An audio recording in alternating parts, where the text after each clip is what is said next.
The Supreme Court heard an appeal last week in the case of Mr. and Mrs. Standish. And this is going to be an important decision that could reshape how the courts deal with financial settlements following a divorce.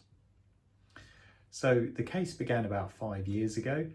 Mr. and Mrs. Standish separated, and the original court awarded a sort of 60-40 split in favour of Mr. Standish on the basis that much of the wealth was owned or created by him before the relationship began.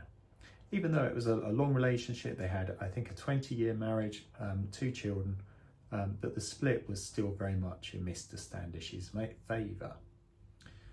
Mrs. Standish appealed, but not only did the Court of Appeal disagree with her position, they actually reduced her award.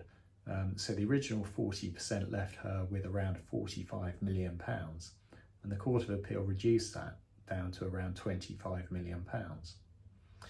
So that's why the matter has ended up before the Supreme Court.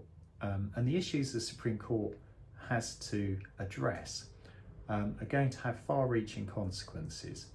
How should the court deal with non-matrimonial wealth?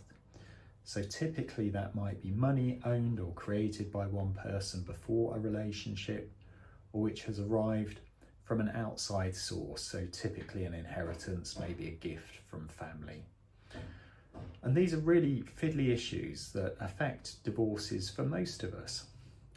So the decision from the Supreme Court is awaited with bated breath. The appeal was finished at the start of May, and we should have their decision towards the end of the year. We'll keep you updated.